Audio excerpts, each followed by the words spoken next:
Neurofeedback frequently asked questions. I'm Dr. Trish Leigh. Let me tell you the answers to the most popular FAQs for neurofeedback.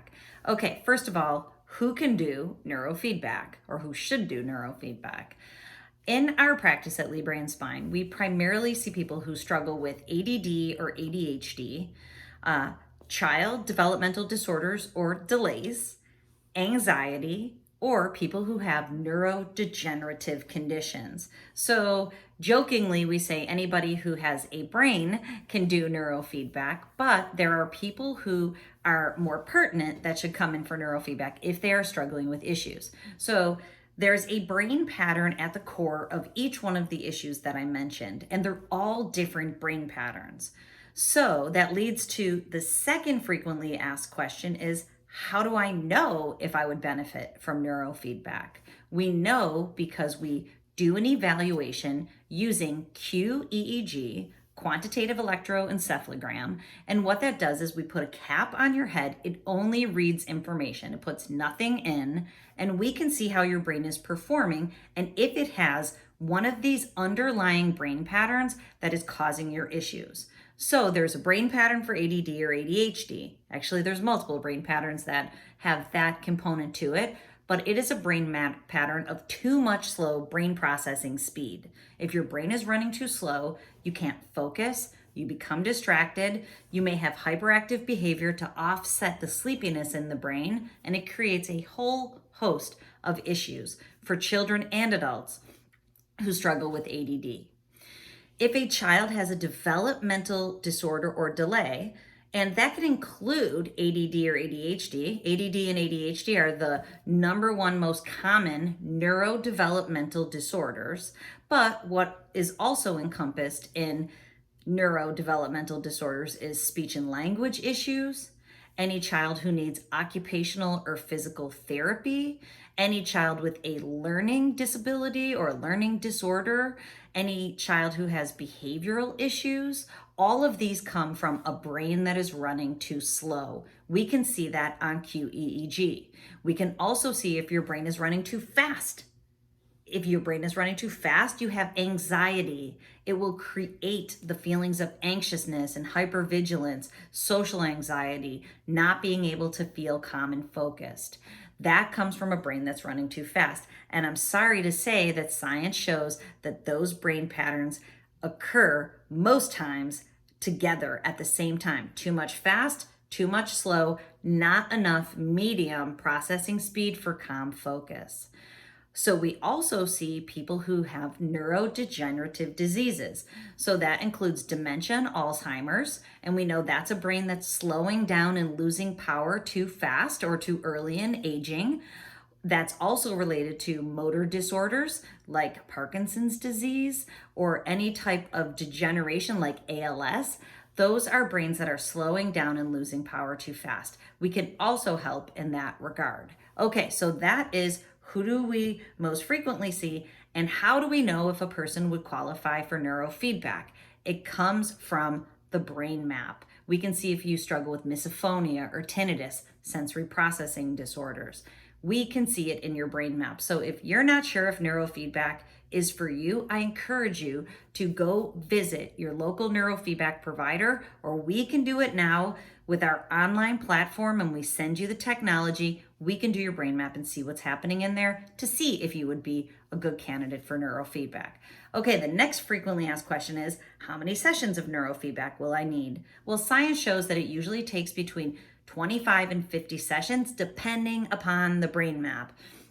That's another reason why you really need to have your brain map performed if you're even remotely interested, because it is your guiding post. It's your guiding map, right? You can't go on a cross-country tour unless you map it out and you know where you're going. We use the brain map in that way. We can see how much work there is to be done to take your brain pattern from the pattern that you're using right now that is creating your struggles to get you to the optimal pattern that will reduce your symptoms, alleviate symptoms in many cases, and help you feel calm and focused and get back to business of rocking out your best life. So how many sessions? Usually between 25 and 50. Many times we'll add home neurofeedback so that people can get that just right push to push their brain in the right direction as quickly as possible with the perfect response to intervention. So we know that based upon the brain map, but our programs are between 25 and 50 sessions. We make that recommendation based upon your brain map. Okay, next is, are the outcomes that I would get from neurofeedback long lasting? Yes, they are, especially if you have a provider who knows what they're doing and they have a lot of experience in helping people, because the outcomes can be long lasting as long as you break the negative feedback loop that's creating and perpetuating the brain pattern that you're using. You establish a positive feedback loop for permanent change. And your provider should be able to see that in the data that is provided in your neurofeedback sessions. So I told you how we take a map and it's a visual representation of how your brain is performing. We show that to you. And if you don't live near me, or if you don't want to work with me online, then your provider should show you your brain map and explain it to you so you know exactly what's happening in your brain to create your struggles. Then on your sessions, you should be able to analyze your data of your sessions to know for sure that your brain is changing from the way that it was to the way that you want it. Then, as long as the positive feedback loop is established, that new pattern will feed itself and will hardwire in the new, better pattern over time. So what happens to me is people will report a year later, they're feeling even better than they did during their program. 2 years later, things are even better for them because we've established a positive feedback loop that not only has long-lasting effects, but also makes it so that you will get better and better over time. That's how neuroplasticity works. If you don't have care or treatment, your brain will get worse and worse and worse over time, making the pattern that you're using hardwire itself in for permanent challenges, unfortunately. Okay, the next frequently asked question is, what are you actually putting into my brain during neurofeedback? Nothing. We are not putting anything into your brain. There's no electricity involved. Nothing is going in. The way that neurofeedback works is it's based on operant conditioning.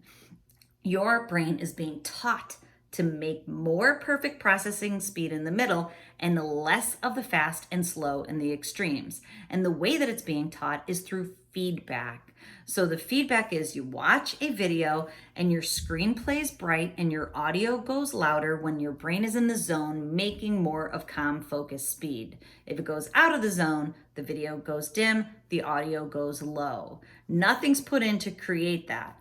It's being taught, just like if you took piano lessons. If you hit the wrong note, you'd hear it and you would look and you would see that your finger was on the wrong key. It's like piano lessons for your brain, and you don't have to think about it at all with your mind, and you don't have to use your body. That's what makes it so powerful. It's a passive treatment. It's active at the brain level, but the person doesn't have to think about it at all.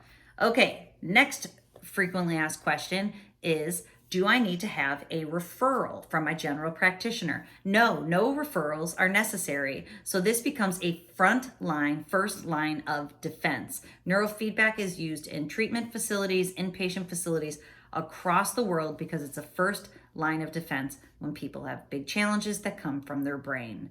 Do I need a diagnosis? Is the next frequently asked question. No, you do not. And actually, we pride ourselves on not having to give diagnoses. We're not looking for diagnoses. We are looking for the root cause of your issues.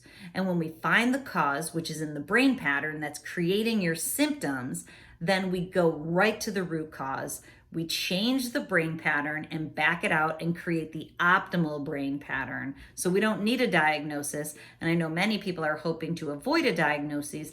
A lot of times, if neurofeedback is used, a diagnosis can be avoided because the brain is actually healed from the inside out, and then behaviors improve, so there's nothing to diagnose. Next is, how does online neurofeedback work? So let me tell you, home neurofeedback in today's day and age is more necessary than ever. Our process is exactly the same. We're able to take a baseline brain performance pattern and we walk you through it with videos. Our team helps you via Zoom and technology, and you're able to use the tech to get your own brain map that shows up on my screen so that our team at Leigh Brain and Spine can analyze it for you. When we know what your brain is doing, then we know how to set your home neurofeedback system exactly precisely for your individual needs. When we do that, then you're able to do home training as much or as often as you want with recommendations from the doctors at our team. And then your brain's able to shift itself out of its current mode into the better mode from the comfort of your home. So how much does neurofeedback cost? I know that's a loaded question and I can't specifically answer that, but what I can tell you is that research shows that neurofeedback is more affordable than having to pay for medications for the issues that I've mentioned. So people ask me all the time and they're like, isn't that a lot? And of course, a lot is different for different people, but we have levels of care. And that's very important for me to tell people. We have levels of care at different price points. And of course, the more expensive it gets, the more the investment is, the more bells and whistles you get, and the more that you're able to shift the pattern more quickly with more support, just like anything, right? But is the value there? Yes, the value is there. And we use an analogy that it's like braces. So if you have a lot of dental work that needs to be done, could you live without having braces? Yeah. Would your life be a lot worse because of it? Probably. And here we're talking about your brain. It's kind of like braces for your brain. If we're able to optimize the brain pattern and your symptoms go away, just like braces. You optimize your teeth, you're able to chew better, you're able to look better. With neurofeedback, you're able to think better, you're able to behave better, and then it's an out-of-pocket investment. But if you have the ability to pay for it, there's huge value in it that lasts your lifetime. And the people who come into us, I could tell you story after story that people who were leery of having to make the investment, who now are the hugest champions for the cause because it works. And there's a boatload of science that shows that it works. Okay, last question is, if I'm on medication, can I still engage in neurofeedback training? And if I want to get off my medication, is that something that's possible?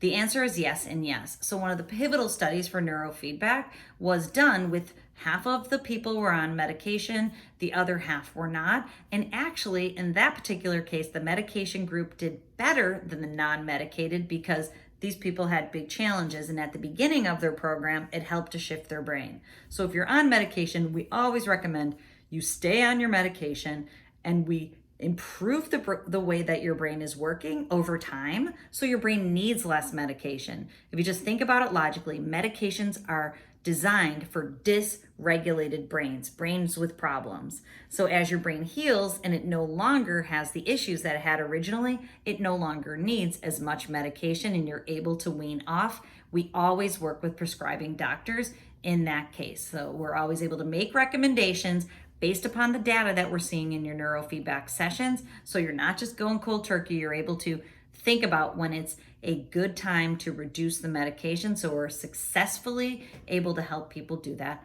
all the time. Okay, I hope these neurofeedback frequently asked questions help you out so that you can make a decision if it feels like neurofeedback might be a good fit for you. And if you have any of the issues that I talked about, I would really recommend that you at least get a brain map so you can see what your brain is doing. It will inform any care that you decide to get. And honestly, if you add neurofeedback to your comprehensive treatment program, you're going to get the gains that you're looking for faster. Okay, so remember, control your brain or it'll control you.